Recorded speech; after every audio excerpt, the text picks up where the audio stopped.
So I got this apartment with Jimmy Burkle, and we're sharp. We're making salads every night. We're getting different types of weed every night. There was a dude that we just told, you get good weed, just bring it over. Don't worry about the money, just bring it over. The money will be here when you get here. So every night, as soon as we're about to eat, we'd hear. Every fucking night, as soon as, like if we were cooking like a steak, like, and listen, brother to brother, you know I ain't gonna lie to you.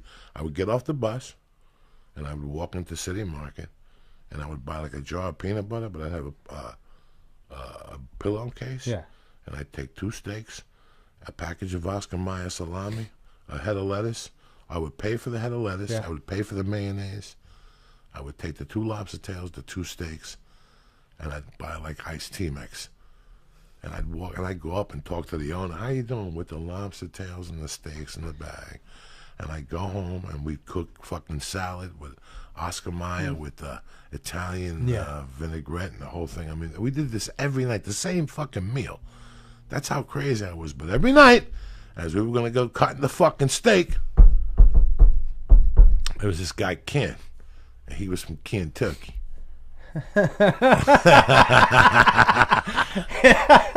And he just showed up. Ken always just showed up. Oh my goodness, is that a steak?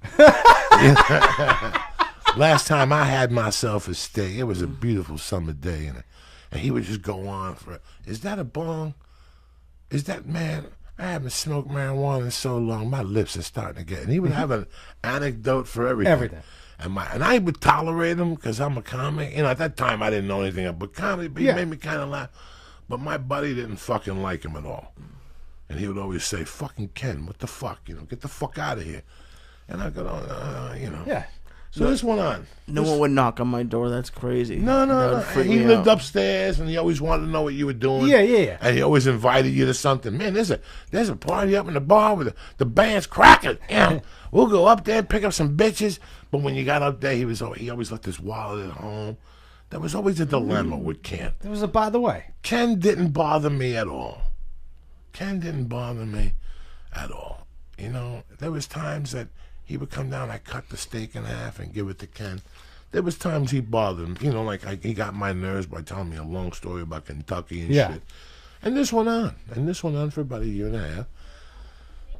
And I liked Ken. So one fucking day, now, we lived in the basement and Ken lived, it's like the office under here. And he lived in the office on top. And there was a balcony. And one day Ken comes in and he shows me, he goes, let me show you something. Yeah, and he shows me his brand new helmet. Helmet? Yeah, like, well, helmet. And he goes, yeah, didn't I tell you? Like football helmet? No, I'm a bicycle rider, man. What do you think I go on the weekends? I ride bicycles. And he's telling me all this shit about his bicycles, and he shows me his new 10-speed with his fucking cleats and how he's going to run up and down the hill. So I said, where'd you get this? But he's telling me it's a $3,000 bike and all this shit. And I go, so come downstairs. Tell me about all this. Yeah. So I go, tell me about this fucking thing. And he goes, well, my granddaddy passed, and he left me like 20 large, and you know, he left me a note to enjoy myself, and I reckon I enjoyed myself, and I bought a bicycle and a helmet and goggles, and I bought some dessert, and I bought some groceries, and I said, so, Doug, what's the story? Nothing for Uncle Joey.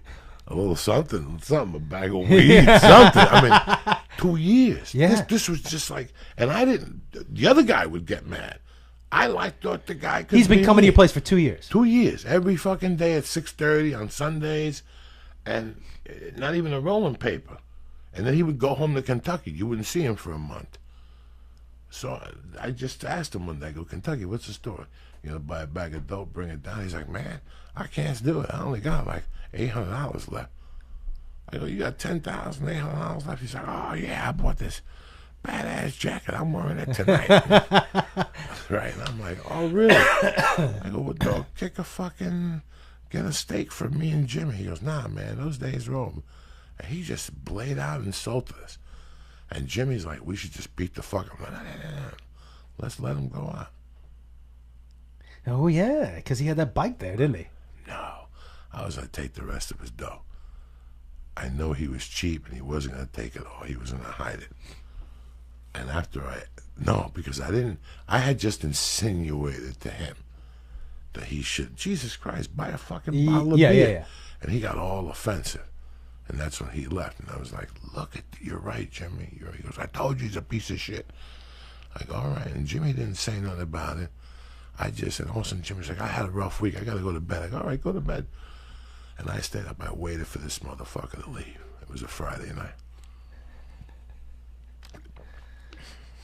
I heard them woo and fucking get in the car and go to Aspen. They were going to Aspen.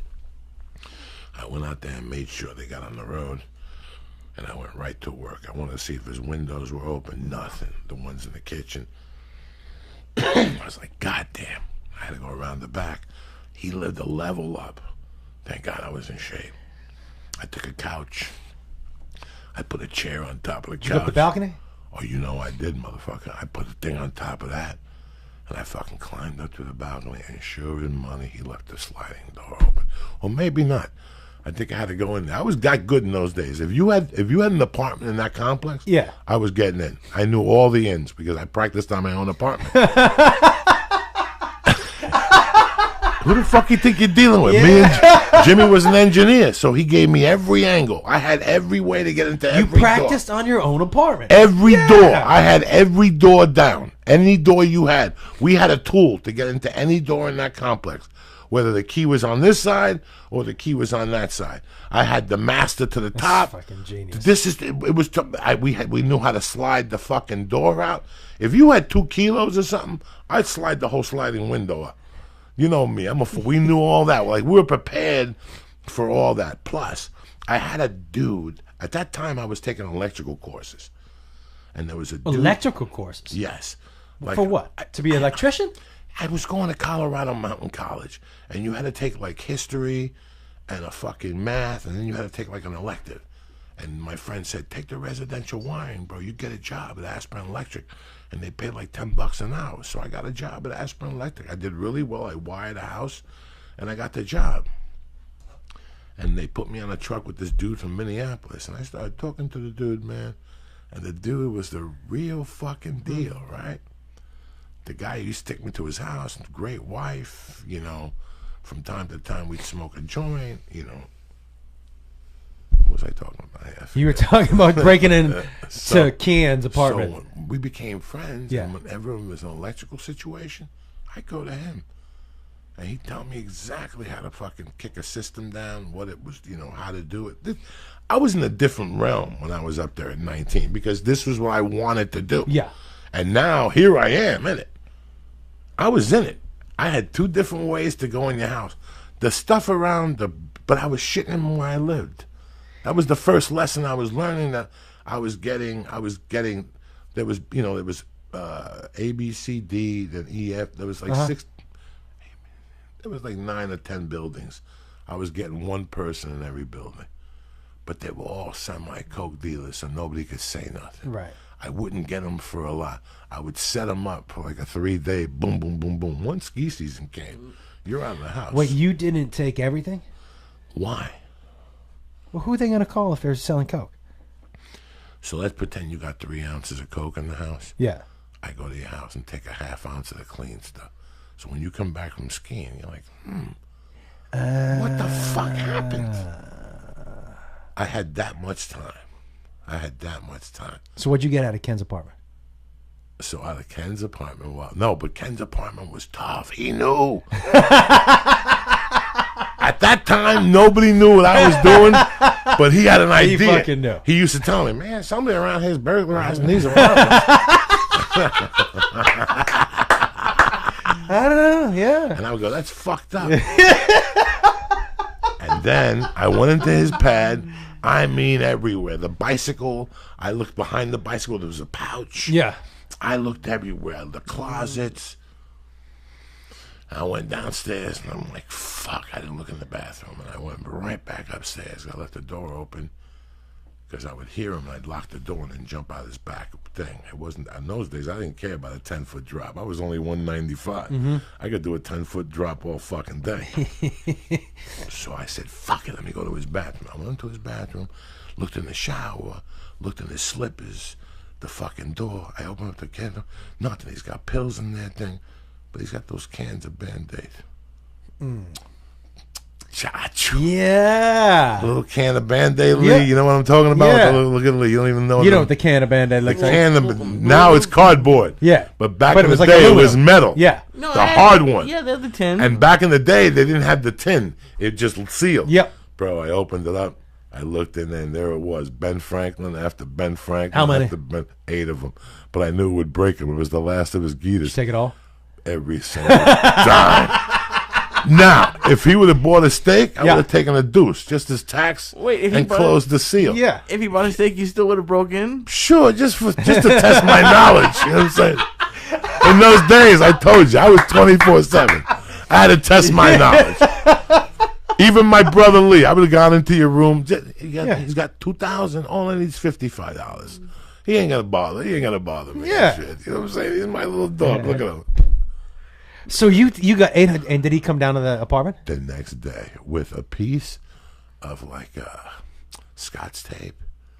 And he goes, Diaz, wake up. Wake up, man. I got home from dancing last night and somebody broke into my goddamn house. But, I got a fingerprint off the balcony. And I knew I wore gloves. Yeah. You know me, I was a heel. In those days, I had like the boxing gloves in the back. Wait, I had a you broke in wearing boxing gloves? No, what are you, retarded?